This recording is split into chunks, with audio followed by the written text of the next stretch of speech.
Adelante, doctor. Bendiciones. Amén. Gloria a Dios, gloria a Dios. Sin paz, un momentito, doctor, lo que comparto rapidito aquí. Adelante, Amén. doctor. Bendiciones. Amén. Gloria a Dios. Aleluya. Sin paz, un momentito, doctor. Gloria a Dios. Vamos a compartir rapidito para comenzar. Gracias y paz en este día. Damos gracias a nuestro Señor por un día más de poder estar en el programa Café Académico, que ha sido de mucha bendición, que le habla el pastor Domingo Pino, pastoreando la iglesia CCA, acá en el condado del Bronx, el 3020 de Girón Avenue. Estamos aquí junto al doctor Elías Paulino. Elías, salude a ese pueblo que está entrando en esta mañana, amén.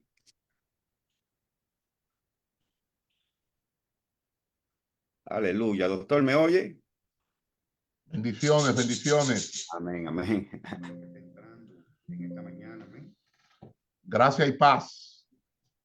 Bendiciones del Eterno para todos aquellos que ya están conectando y los que se van a conectar en esta segunda parte del tema el libre albedrío. Hoy vamos a hacer una refutación al calvinismo en la concepción que se tiene, porque aclaramos que no somos calvinistas,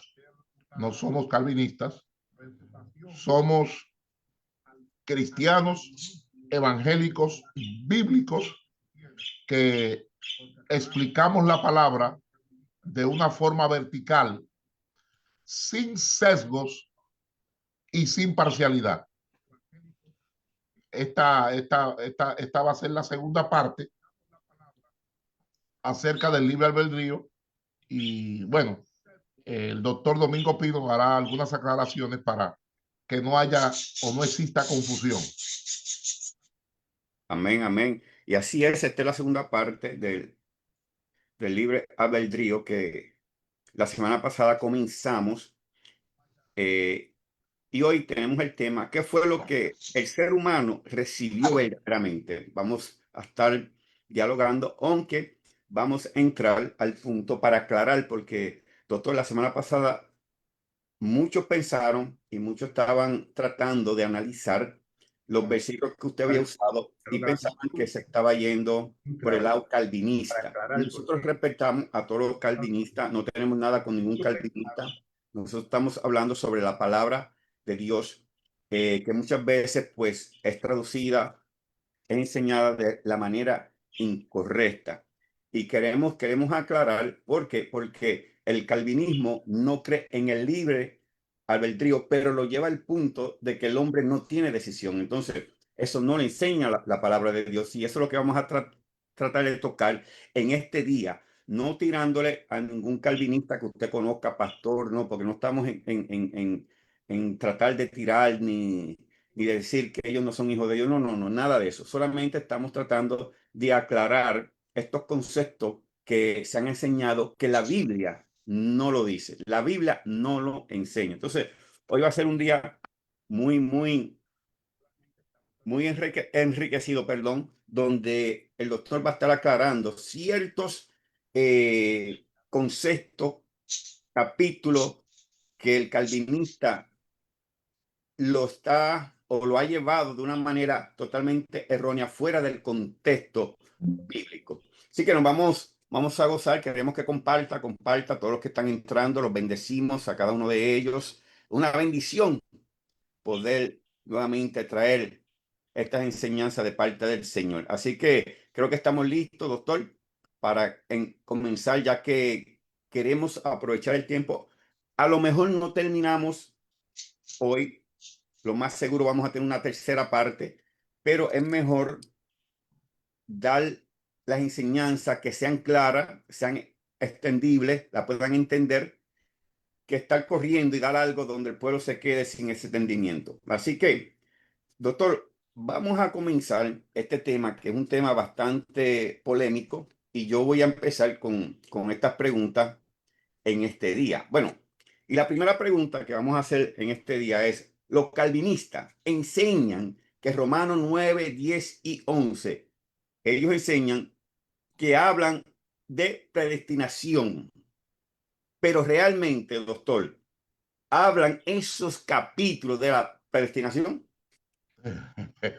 Bueno, Romanos 9, 10 y 11, capítulos 9, 10 y 11,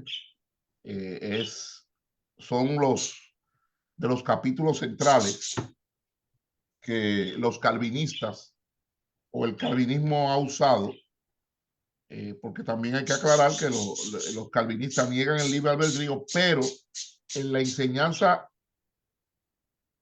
para negarlo meten la predestinación, lo cual, ojo, aunque la Reina Valera, vamos a decir la Reina Valera, la Biblia castellana en español menciona la palabra predestinación, la Biblia no enseña, lo vamos a aclarar, la Biblia no enseña doctrina de predestinación, porque Romanos 9, 10 y 11 no enseña la doctrina calvinista de la predestinación individual a la salvación o al infierno eterno, sino que presenta lo que es la soberanía de Dios en la elección vocacional de pueblos e instrumentos históricos dentro de una economía de misericordia universal, fidelidad al pacto y esperanza restaurativa para Israel. O sea, Romanos 9 al 11 no fundamenta una predestinación individual e incondicional a destinos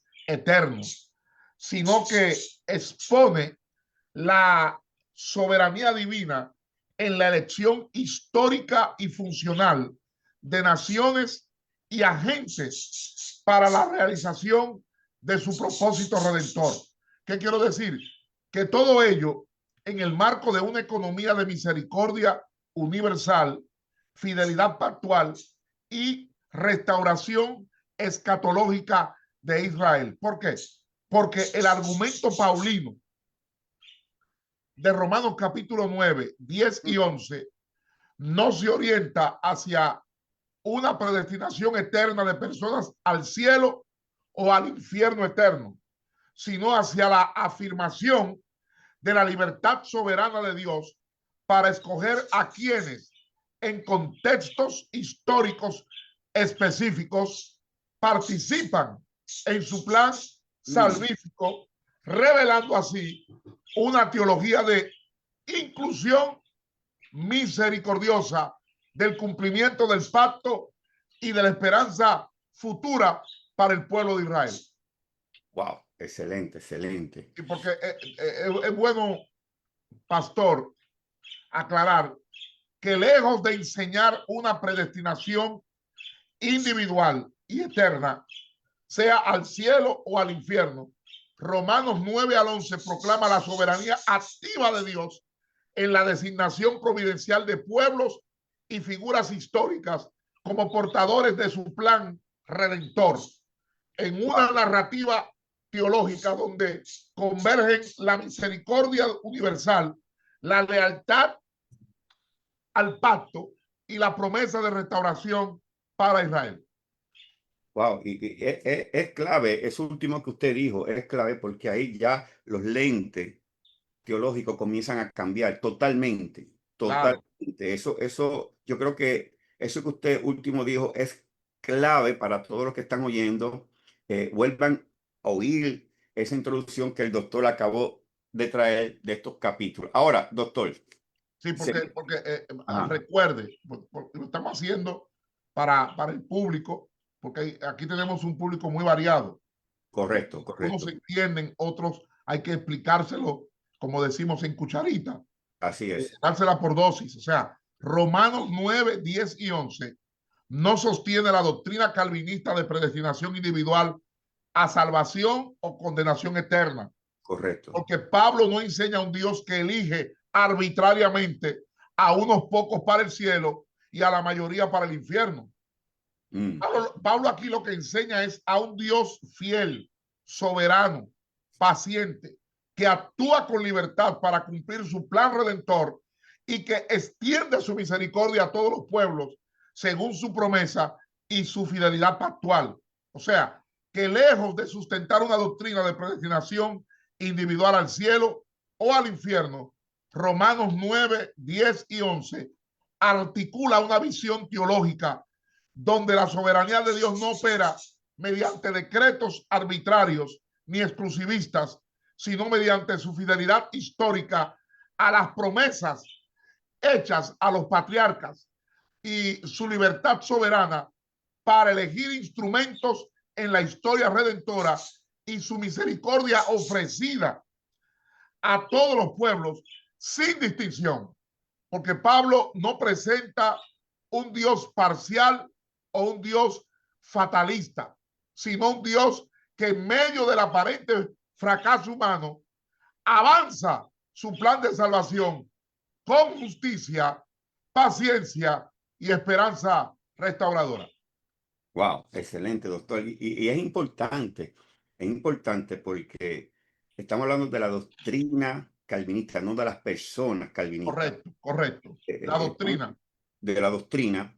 Ellos tienen que hacer malabares para tratar de coger los versículos y llevarlo al punto excelente que ellos tienen, porque como usted nos está dejando saber, estos capítulos no están hablando de salvación, pero ellos lo ponen de una forma donde entran la salvación para poder tener la fuerza a lo que ellos hablan de la predestinación de Dios en la doctrina de la salvación.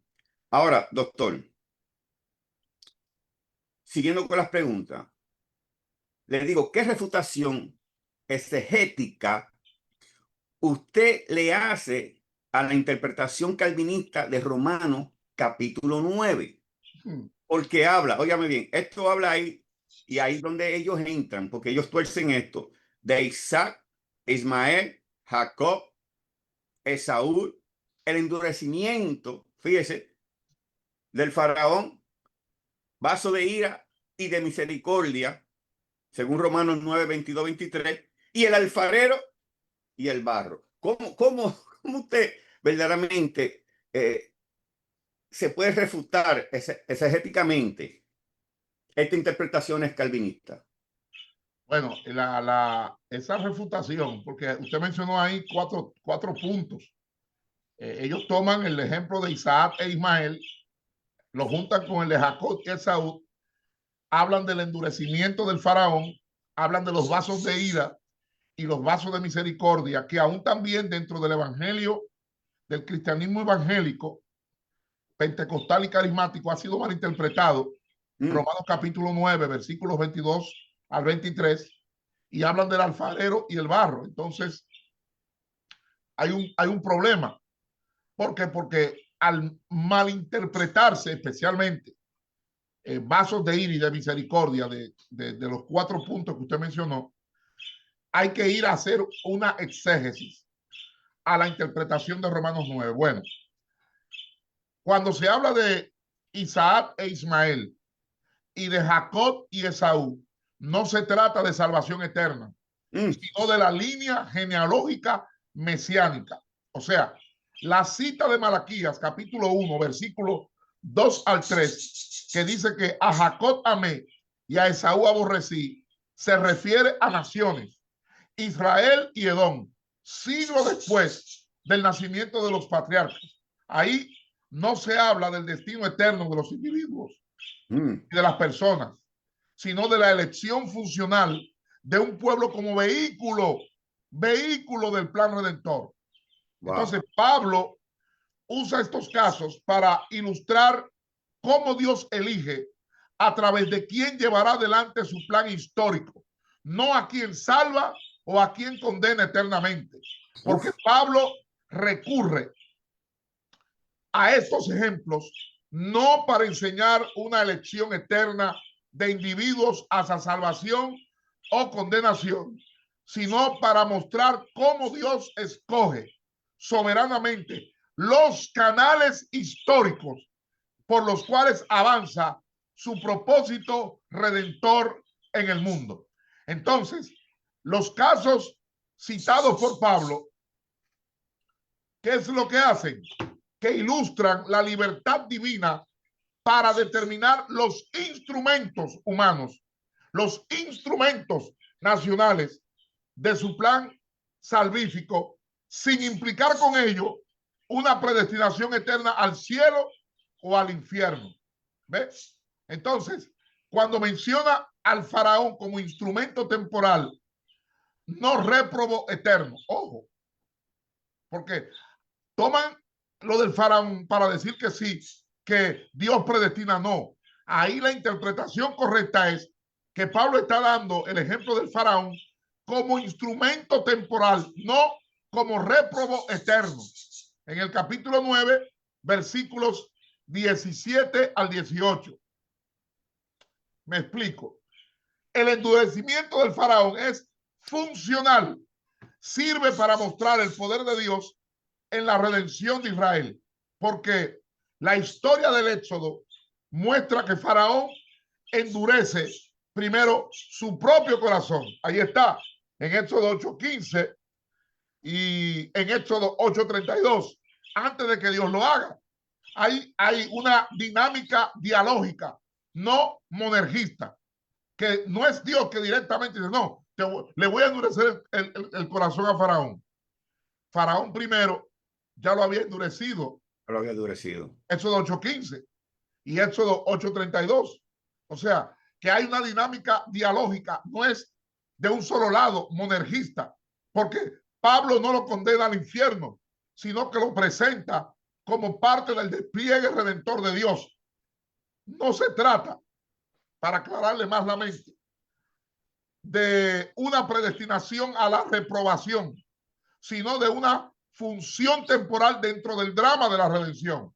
Aquí, la figura del faraón no representa a un réprobo eternamente condenado, sino a un actor designado temporalmente para cumplir un rol específico en la manifestación histórica del poder redentor de Dios. De modo que lo que está en juego no es un destino eterno determinado de antemano, es bueno aclararlo, sino la asignación soberana de una tarea momentánea dentro del despliegue providencial del plan salvífico divino. Ahora, cuando Pablo habla de vasos de ira y de misericordia, en el capítulo 9, versículos 22 al 23, la expresión vasos proviene del Antiguo Testamento, proviene del judaísmo intertestamentario como metáfora de función, no de condenación ontológica.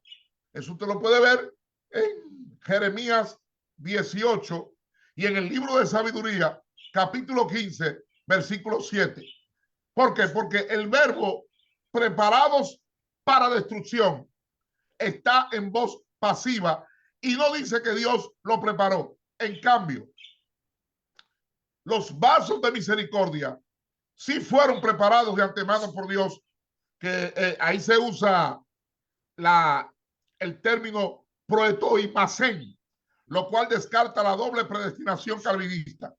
¿Cuál es la conclusión? Que Dios tolera a los opositores para revelar su gloria redentora. La destrucción no es predeterminada, sino resultado de endurecimiento libre, como está en Romanos capítulo 2, versículo 5.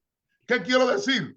Que la paciencia de Dios hacia quienes se oponen a su voluntad no implica una condenación decretada desde la eternidad, sino que revela su gloria redentora, permitiendo que el juicio recaiga de forma justa sobre un corazón que se ha endurecido voluntariamente. De modo que la destrucción final no procede de un decreto eterno. Óigalo bien. La destrucción final no procede de un decreto eterno e incondicional, sino que es consecuencia del rechazo persistente del ser humano frente a la misericordia divina, a la cual Dios responde con tolerancia providencial hasta que su gloria se manifieste plenamente. Ahora, en el caso del alfarero y del barro, que aparece en los versículos 20 y 21 de Romanos 9, Pablo cita a Jeremías 18, donde el alfarero reconstruye el barro dañado, y la alegoría no enseña determinismo, porque es bueno aclarárselos a los que están viendo este programa. La alegoría que Pablo usa no enseña un determinismo, sino respuesta condicional de Dios según la conducta del pueblo. ¿Por qué? Porque el barro representa colectividades. Israel, Edom, Egipto, no individuos predestinados. O sea, Dios tiene derecho a actuar soberanamente, pero no actúa arbitrariamente ni fatalistamente, porque la soberanía divina es absoluta en autoridad, pero coherente con su carácter justo y misericordioso, porque Dios ejerce su voluntad sin arbitrariedad ni determinismo fatalista. De modo que, aunque Dios posee pleno derecho a disponer libremente de sus criaturas, su gobierno nunca es caprichoso ni ciego, sino que siempre responde a su sabiduría, justicia y propósito redentor. Bueno, doctor, usted ha dado una explicación más clara que esa. Wow. Pero todavía le hago unos argumentos porque todavía el calvinismo, vuelvo y digo, la doctrina, ellos se basan y usan mucho ese versículo 13 del capítulo 9, donde dice, a Jacob amé, mas a Esaú aborrecí. ¿Ve? Y lo que usted nos está explicando, porque el problema es que la doctrina calvinista mete la salvación en estos capítulos que no tienen nada que ver como usted acabó de explicar. ¿Ve? Tenemos que entender que Pablo está tratando de decir al pueblo de Israel, pero con todo y ese lenguaje calvinista de que unos fueron elegidos y otros no, que fue lo que la semana pasada estábamos hablando, de que el libre albedrío no existe, pero el calvinista lo lleva más allá, donde dice que por eso es que no existe y por eso es que el hombre no tiene decisión. Entonces, ellos usan todo esto que no tiene que ver nada, porque son unos genios pegando una cosa con otra que no tienen que ver, doctor, porque verdaderamente, perdona que lo diga, lo voy a decir con todo el respeto, para mí, doctor, los calvinistas crearon un nuevo Dios basado a su doctrina, no su doctrina basado a Dios. ¿Ve? Entonces, eso es un problema. Su Dios está basado en su doctrina no está basado en el Dios de la Biblia. Entonces, yo sé que esto molesta porque los calvinistas quieren estar siempre bien y que ellos son los correctos porque ellos se basan, y aquí es donde está el problema. Y también le doy la razón, doctor. ¿Por qué? Porque el calvinista son gente muy estudiosa. Ahora, el hecho de que sean estudiosas no quiere decir que tengan la verdad correcta. Correcto. El problema es que el pentecostal no es estudioso, todo es el Espíritu Santo. Grito, pataleo, correera, hablar en lengua, pero nada de Biblia. De hecho, cuando se presenta un pentecostal a hablar con un calvinista, con, con todo lo que él tiene ordenado, los estudios, pues seguro se va a ver como que él es el que sabe y él tiene la verdad, por el hecho de que el otro no sabe contestarle, no estudia, no conoce. Y el problema de los pentecostales, que sin saber ellos, sin entender, tienen una mezcla de calvinismo y arminiano que ellos mismos ni la entienden. ¿Ven? Entonces, esto es un problema y por eso es que, vuelvo y repito, Café Académico nos está ayudando para que los pastores, los líderes entiendan, aprendan, abran sus corazones a tanta doctrina errónea que se ha estado enseñando y debe de bendecir lo que ha traído división. Correcto.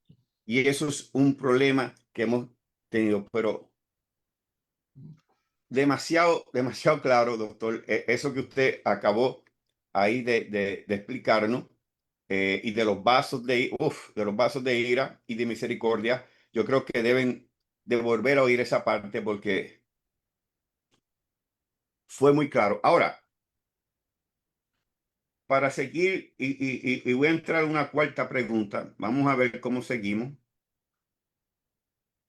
¿Qué argumentos bíblicos, teológicos existen contra la elección cerrada de los calvinistas acerca de Romanos 10 y 11, perdón, 10 y 11? Okay, usted me está preguntando que, bueno, porque ellos toman Romanos 10 y 11 Sí, y enseñan una elección cerrada para la salvación para salvación. de los calvinistas. Bueno, ahí el asunto es que Romanos 10 y 11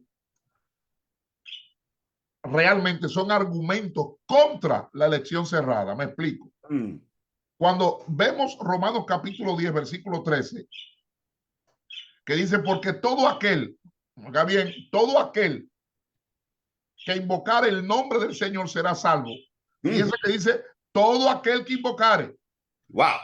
Hello. Ahí está. Ahí no está hablando de predestinación. Ahí no está hablando de elección cerrada. Dice, todo aquel que invocare. Se subraya la universalidad de la gracia, no una selección secreta. Ahí no hay restricciones. La fe es posible por medio del anuncio del evangelio, como está en el capítulo 10, versículos 14 al 17. Y cuando usted lee Romanos 10, 13, usted va a ver que proclama la apertura radical de la gracia salvadora de Dios. No está limitada a una élite predestinada. La salvación no está limitada a una élite predestinada, sino extendida a todos, sin distinción, oiga bien, sin distinción de raza, o sea, sin distinción étnica, ni religiosa, ni social. Todo aquel que invoca al Señor con fe, fe en que, fe que hace de oír la palabra anunciada y no de una elección secreta o excluyente. Porque aquí la afirmación paulina, todo aquel que invocare, revela una oferta salvífica universal, donde la fe no es privilegio de unos o de pocos ocultamente elegidos, sino una respuesta accesible a todos mediante la proclamación del evangelio que hace posible la invocación genuina del nombre del Señor. Ahora, cuando usted lee Romanos capítulo 11, versículos 1 al 2, Pablo pregunta, ¿ha desechado Dios a su pueblo? ¿Y qué responde? En ninguna manera, porque Israel, ojo, atención, Israel, aunque parcialmente endurecido, no ha sido excluido del plan de Dios. Ojo, eso es bueno que lo tengamos presente porque están los dos extremos. Israel, aunque parcialmente está endurecido, no ha sido excluido del plan de Dios.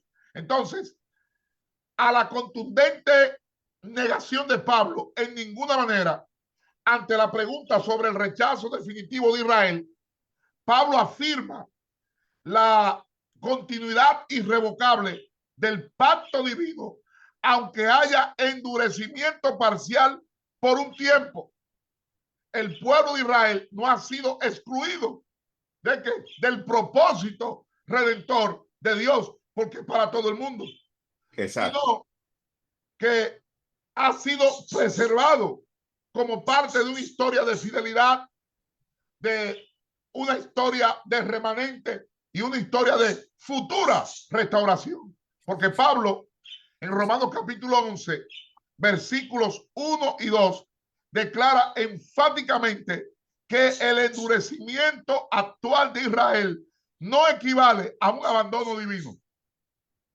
Porque Israel es que se ha endurecido, pero no equivale a que Dios ya abandonó ese pueblo, como no ha abandonado ningún pueblo del mundo. Al contrario, demuestra que Dios sigue obrando en su pueblo conforme a su elección histórica y a sus promesas irrevocables, manteniendo un remanente fiel y anunciando una esperanza escatológica de redención nacional y reconciliación plena. Ahora, en Romanos capítulo 11, versículo 32, Pablo expresa porque Dios sujetó a todos en desobediencia para tener misericordia de todos. Fíjense que dice de todos. Encerró a todos para tener misericordia de todos. De todos. ¿Qué vemos aquí? Que se abren las puertas a una teología de la restauración y la misericordia, no de selección incondicional, ni tampoco de reprobación eterna predeterminada por Dios. Eso es falso. Por eso estamos hablando, refutando el calvinismo. Romanos capítulo 11, versículo 32, encierra en una sola frase la lógica paradójica de la redención. Me explico. Romanos 11, 32, lo que Pablo está enseñando es que Dios, al permitir que toda la humanidad experimente la desobediencia, Dios establece un terreno común de necesidad y humillación, desde el cual se despliega su misericordia universal. Y esta afirmación no valida una doctrina de elección restrictiva o condenación inmutable, sino que abre paso a una teología de gracia restauradora en la que todos, judíos y gentiles, son alcanzables por la compasión soberana de Dios. En otras palabras, la declaración de Pablo, la declaración paulina, encerró a todos en desobediencia para tener misericordia de todos. Esta declaración desmantela toda concepción elitista de la salvación y afirma una economía divina basada en la restauración y no en la exclusión, porque el propósito no es condenar por decreto, sino revelar que la gracia es necesaria para todos, que la gracia es accesible a todos y que la gracia es ofrecida sin distinción como un acto supremo de la fidelidad divina a su plan redentor. De modo que Pablo enfatiza la esperanza, la inclusión y la fidelidad divina, no el decreto eterno de salvación o el decreto eterno de condenación, porque Pablo en su desarrollo magistral de Romanos capítulo 9, 10 y 11 no establece una doctrina de decretos eternos e inmutables sobre la condenación o la salvación individual, sino que traza una teología del plan divino caracterizada por la inclusión inesperada de los gentiles, la preservación del remanente fiel en Israel y la esperanza escatológica de restauración total. De modo que esta sección es un canto a la fidelidad de Dios, quien no abandona a su pueblo ni niega su misericordia, sino que Dios conduce la historia hacia una reconciliación mayor, más allá del endurecimiento temporal y las divisiones aparentes. Ahora, la intención teológica de Pablo en Romanos capítulo 9, 10 y 11 no es articular una visión restrictiva y determinista del destino eterno de los seres humanos, sino subrayar que la soberanía divina se expresa en su misericordia, en su capacidad de incluir a los que antes estaban lejos, que estaban alejados, y en su fidelidad inquebrantable a las promesas hechas a Israel.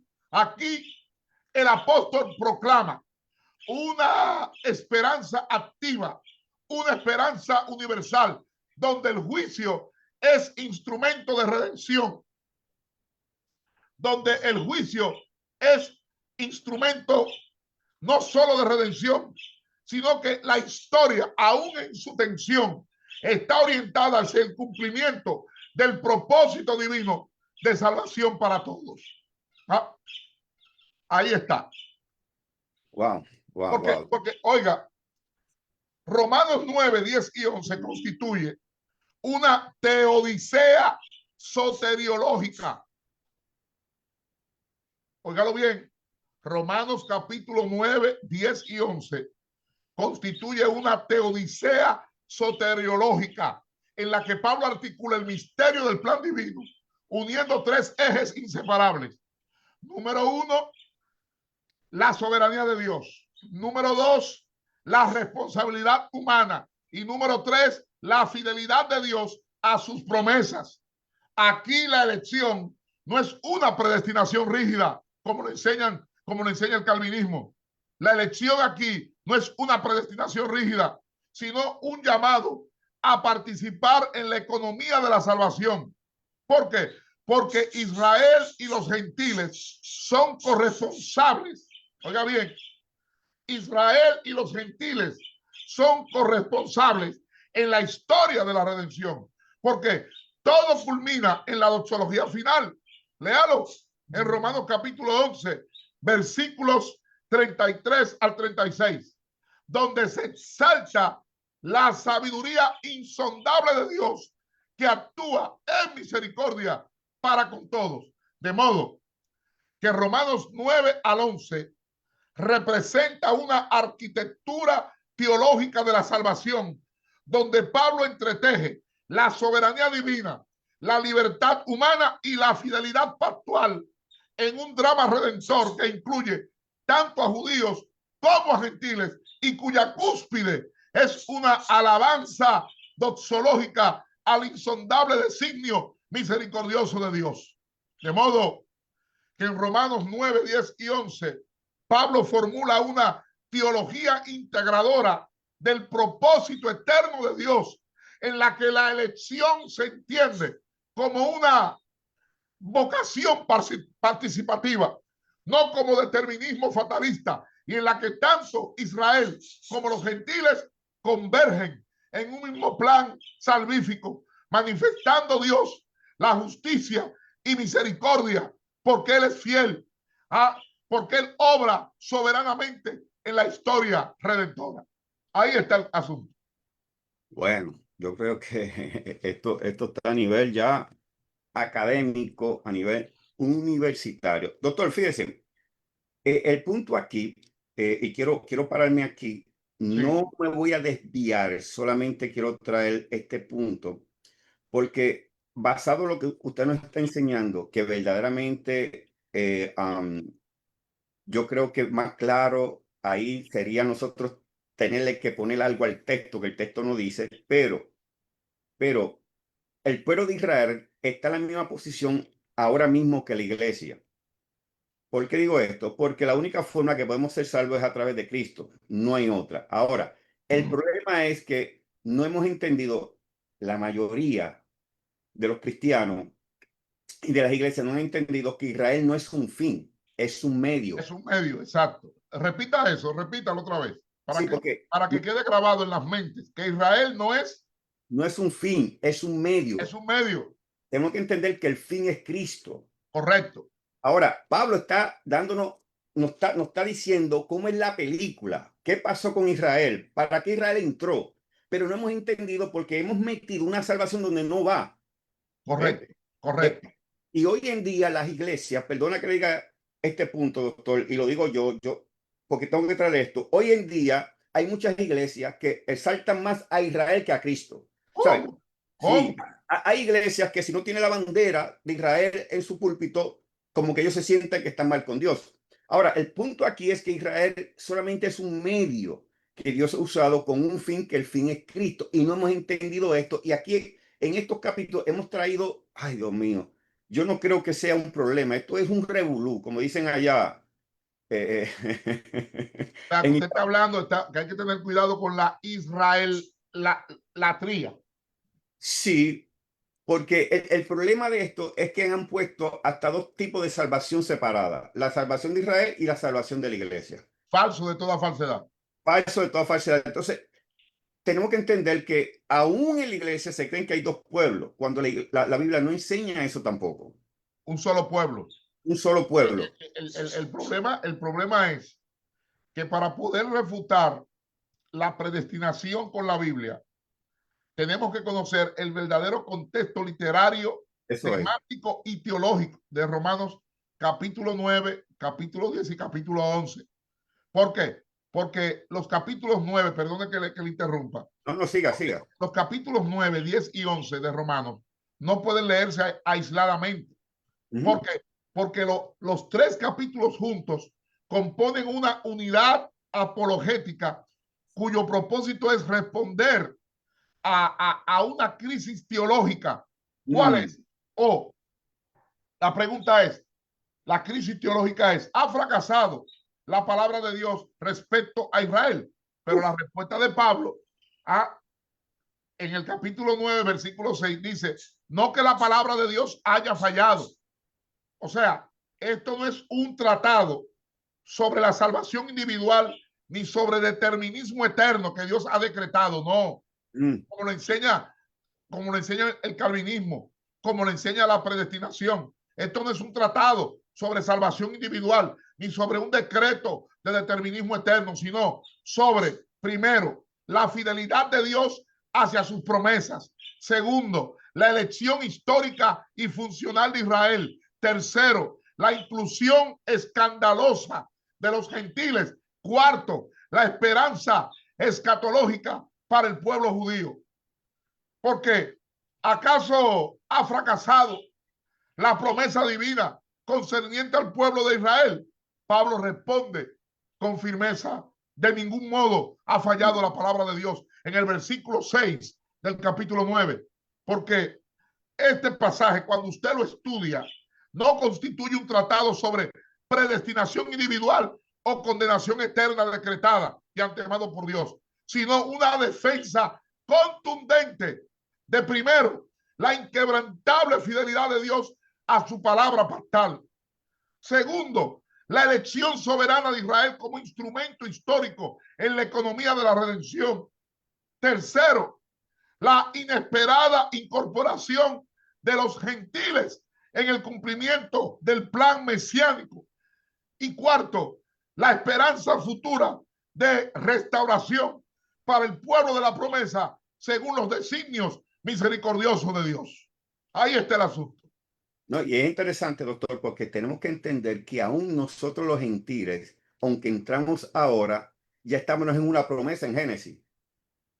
Correcto, correcto. ¿Eh? O sea, que esto no fue que Dios hizo algo para entrarnos a nosotros, porque el problema es, doctor, que la iglesia tiene una confusión con la soberanía de Dios.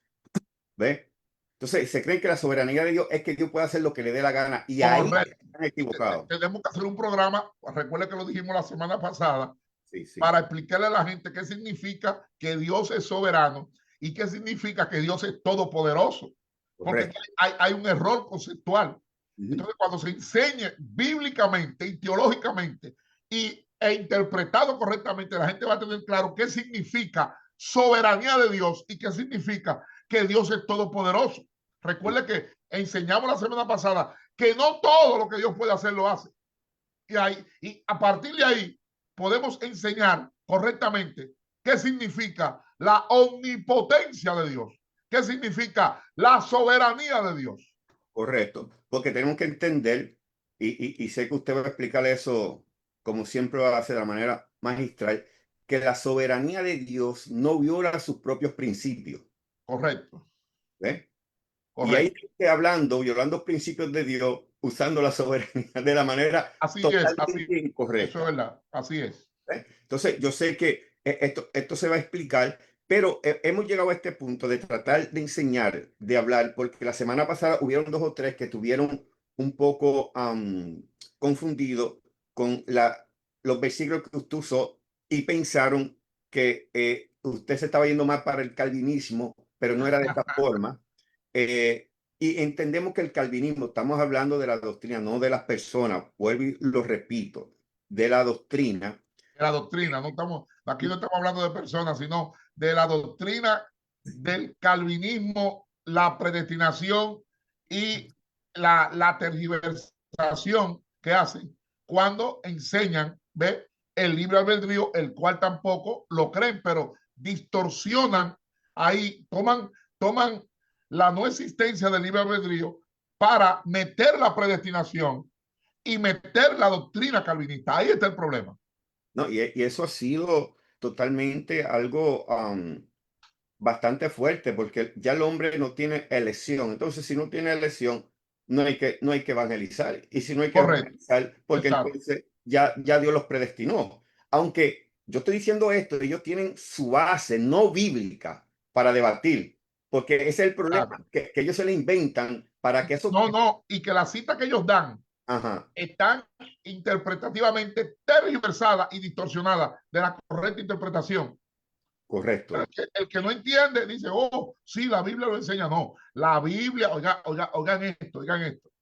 La Biblia no enseña predeterminismo y predestinación. No lo enseña. Todo Mm, es una mala traducción, una mala transpolación, una mala transliteración. Hello, de los originales, de las copias, de copias, de copias, tanto del hebreo como del griego.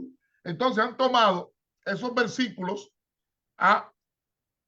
y han metido, y está ahí, claro, usted va a decir, pero pastor, doctor, estamos leyendo aquí que dice predestinación. sí, No, sí, sí, hay sí, que sí. entender qué fue lo que pasó cuando tradujeron, cuando hicieron las versiones, ya, porque es como el problema de la inerrancia de la Biblia, que esta semana en dos grupos diferentes tuve que explicarlo. Lo inerrante no Ay, es, ay, oiga bien, ay, Dios del cielo.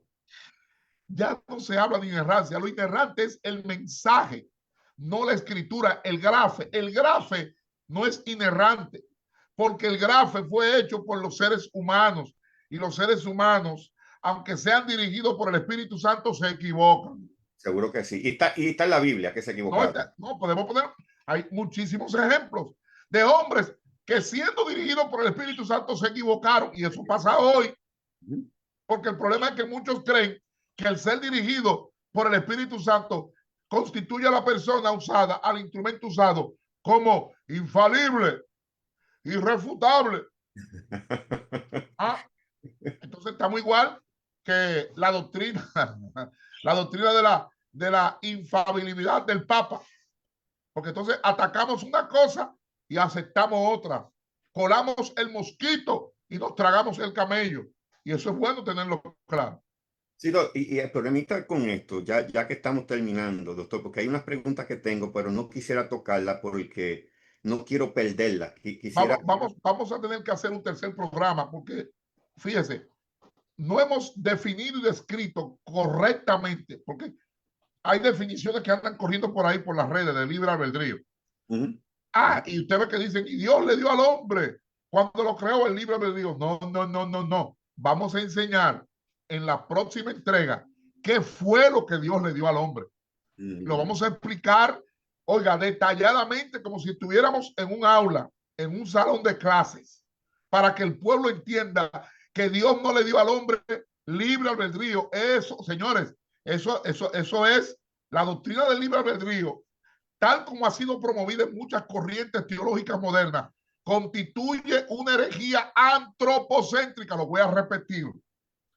La doctrina del libre albedrío es una herejía antropocéntrica que fue condenada en los primeros 10 siglos de la historia de la iglesia con Pelagio, la doctrina del pelagianismo. ¿Por Mm, qué?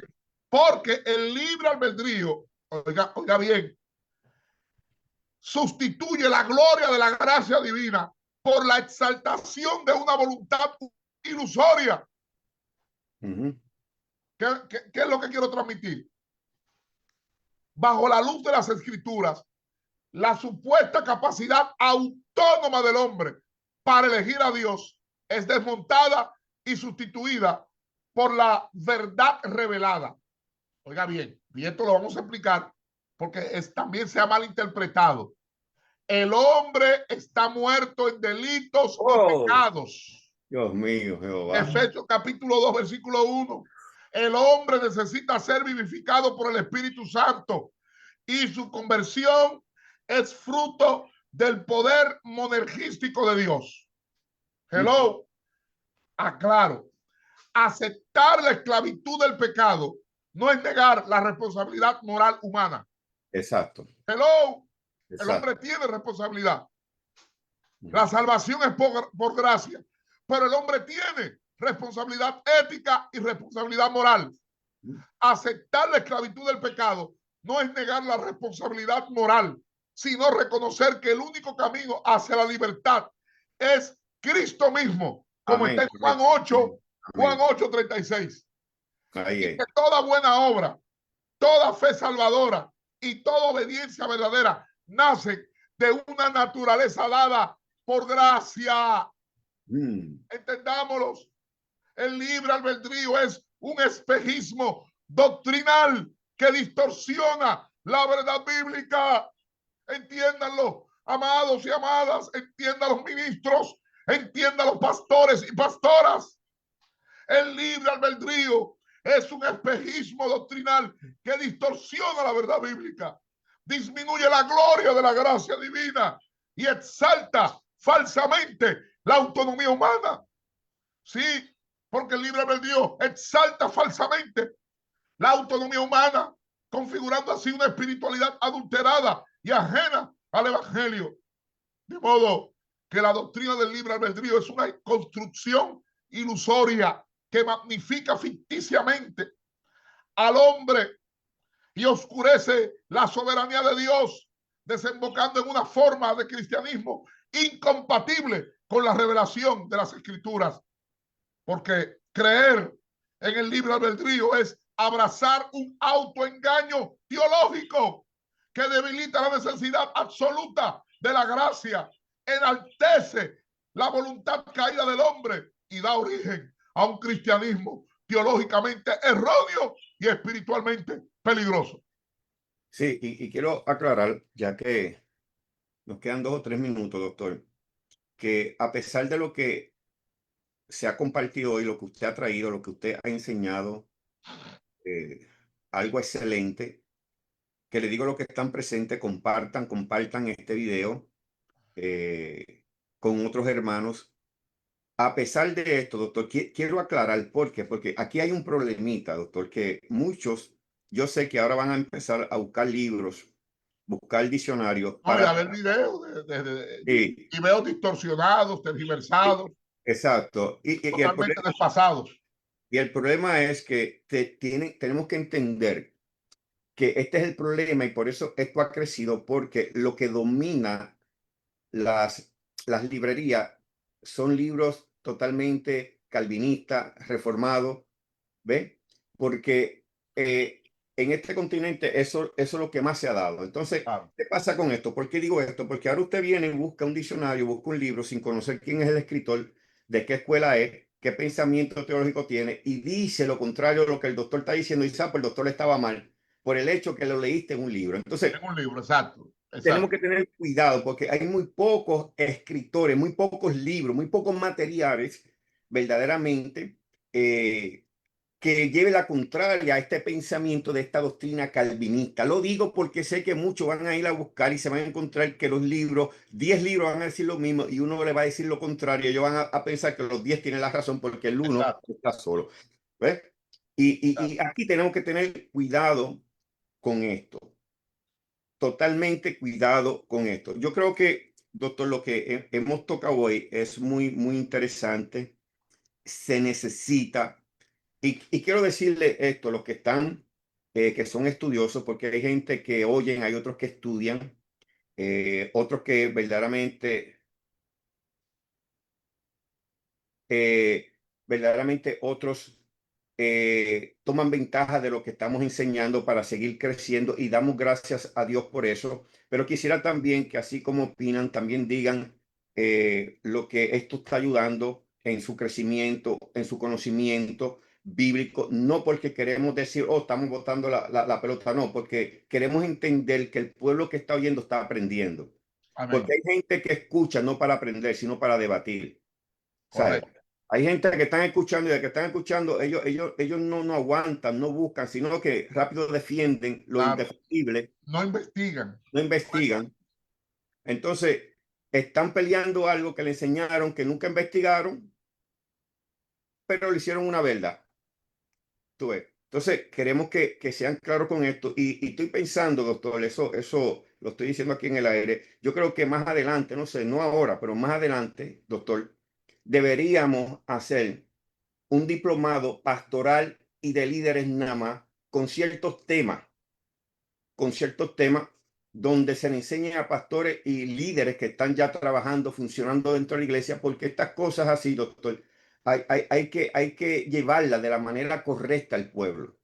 ¿Ve? Sin miedo, sin tabú, porque no tenemos miedo aquí de nada, no estamos aquí para creer que nuestra doctrina es la que tiene la verdad, porque ni somos calvinistas ni somos albinianos. El Correcto, ejemplo muy claro, correcto. muy claro.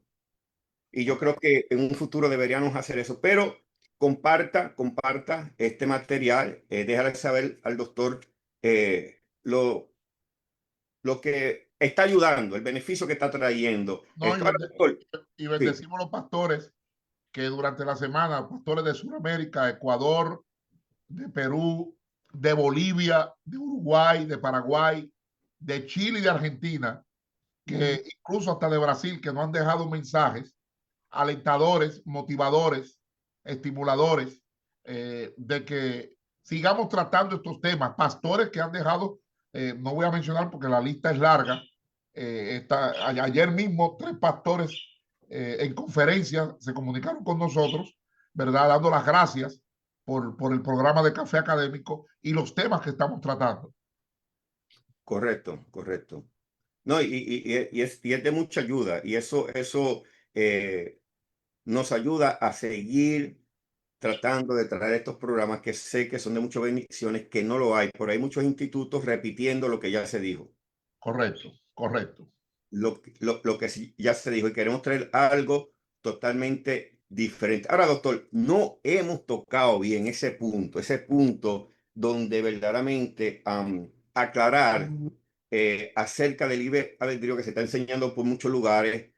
¿Qué es el libre albedrío? Que todavía estamos en este tema, no hemos salido. Y yo creo que, doctor, ya la semana que viene vamos a estar de lleno a estos puntos, Sí, a no, y aclarar. vamos a definirlo.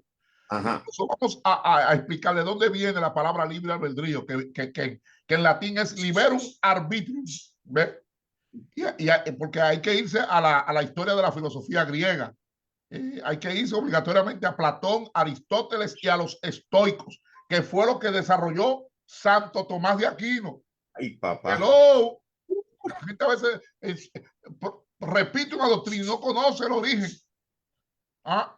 Que Santo Tomás de Aquino lo que hizo fue que tomó el marco antropológico clásico de la filosofía griega, de Platón, de Aristóteles y los estoicos. ¿Y qué hizo Santo Tomás de Aquino? Desarrolló una teología que afirmaba que el albedrío es un acto del entendimiento movido por la voluntad. ¿Ve? Y a partir de ahí, ¿qué hizo la iglesia? La iglesia lo que hizo fue, bueno, esto es lo que se ha dicho, sin investigarlo, sin estudiarlo, sin analizarlo, y lo repitió. ¿Ah? Wow, wow. Vamos a definir bíblicamente, filosóficamente y teológicamente qué es el libre albedrío. ¿Ah? Porque la definición clásica es que el libre albedrío es la capacidad dada por Dios al ser humano. Falso. Falso de toda falsedad. El libre albedrío es la capacidad dada por Dios al ser humano para elegir con conciencia moral entre el bien y el mal dentro de los límites de su naturaleza. Hello.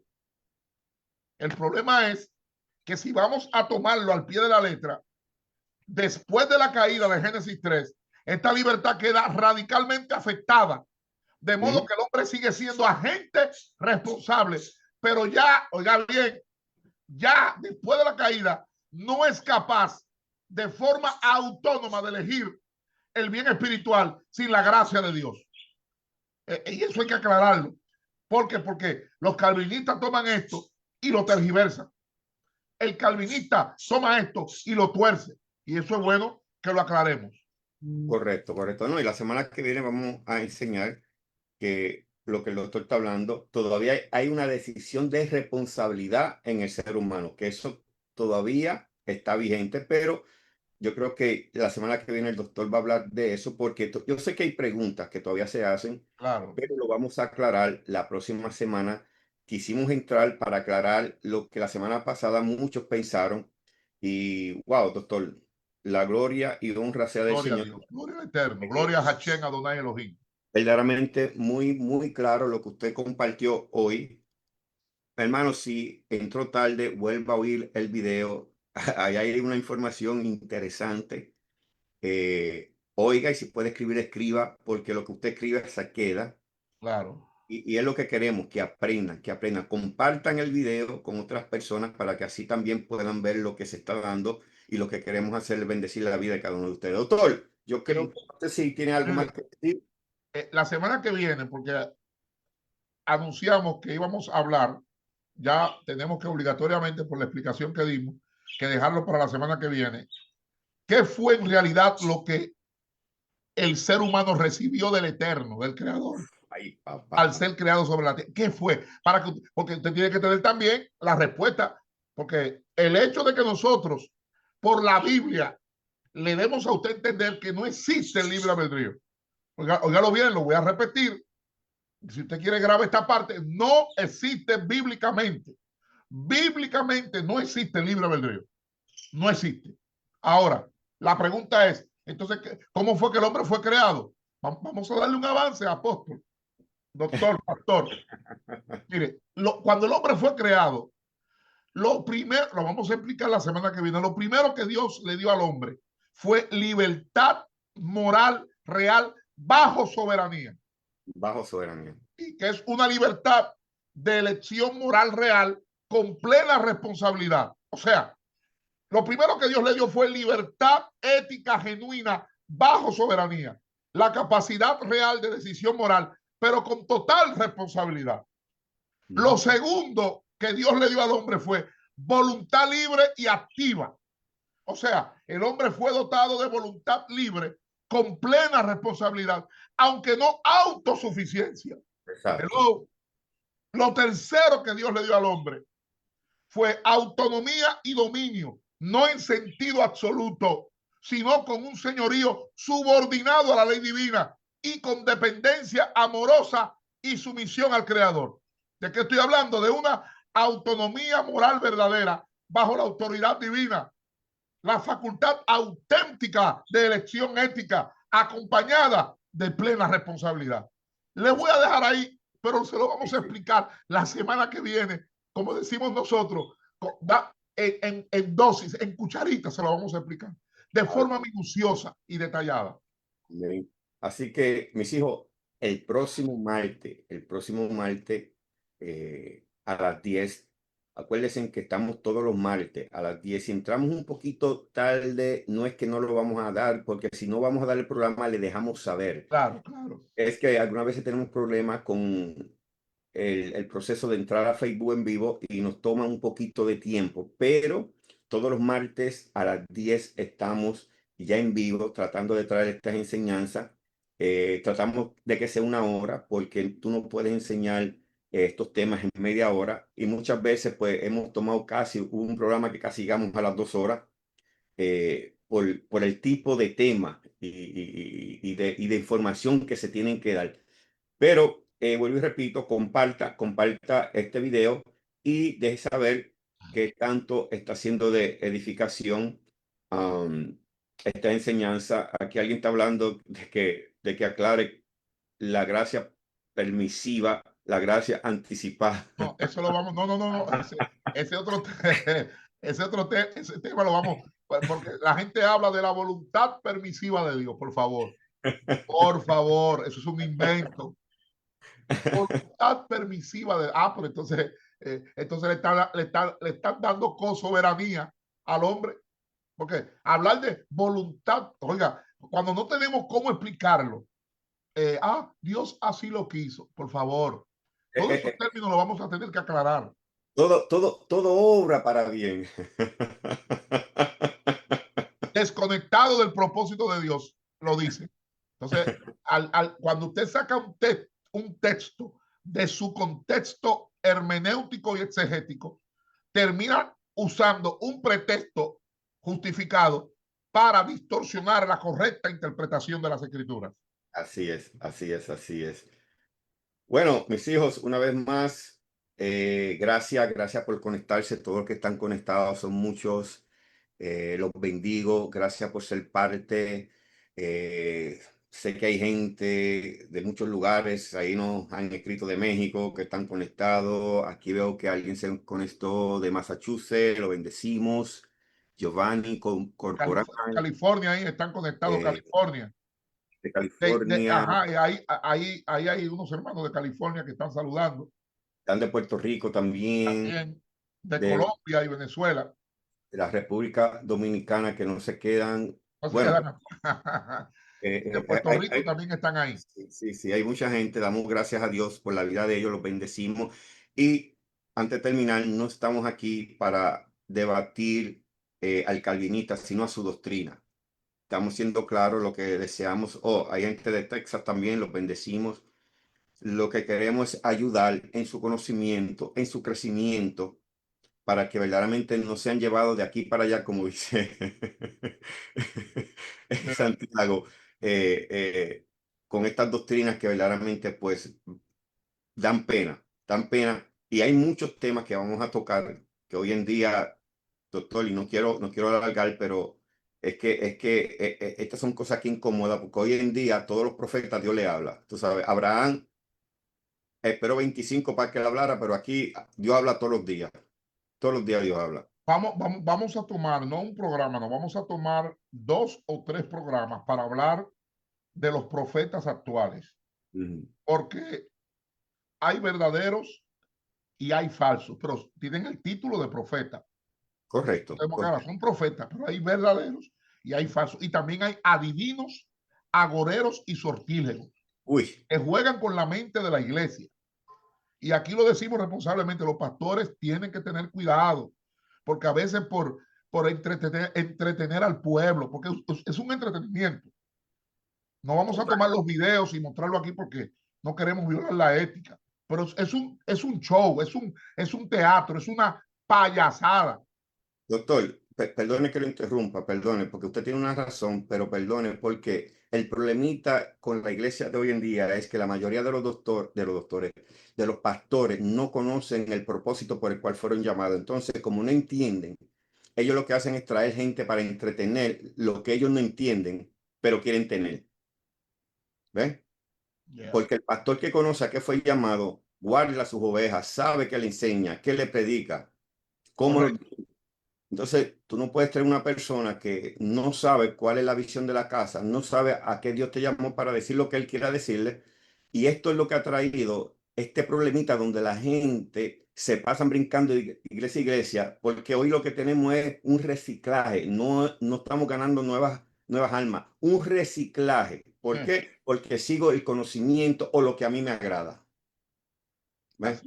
Así es. Entonces, eso es un poquito problemático, pero yo sé que esa clase la vamos a traer sobre los profetas.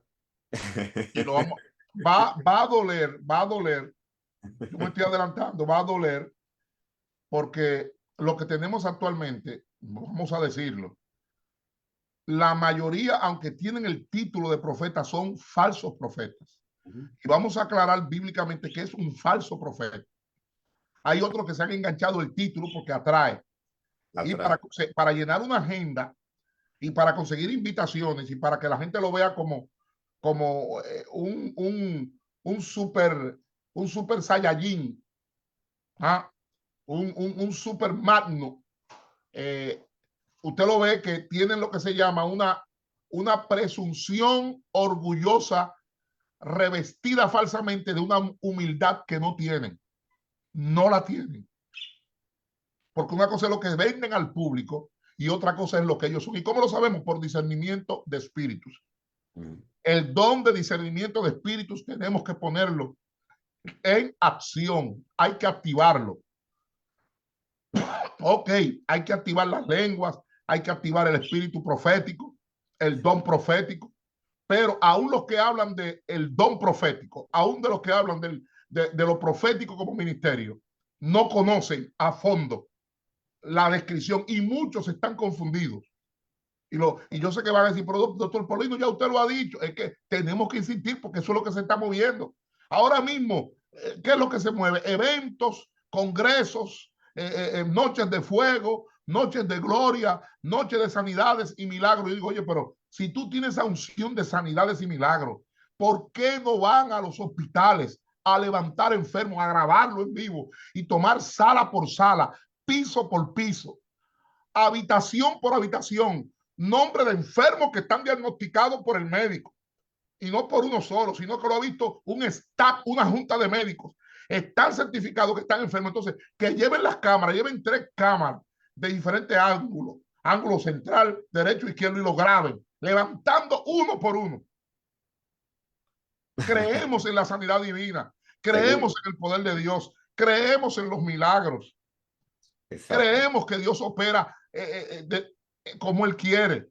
Pero lo que hay son montajes de espectáculos. ¿Por qué? Porque están haciendo una astrología espiritualizada. O sea, Dios está obrando cuando a ellos les da la gana. Ellos piensan que pueden usar el poder de Dios a su antojo, a su capricho, planificando eventos y diciendo, ahora es que Dios va a obrar.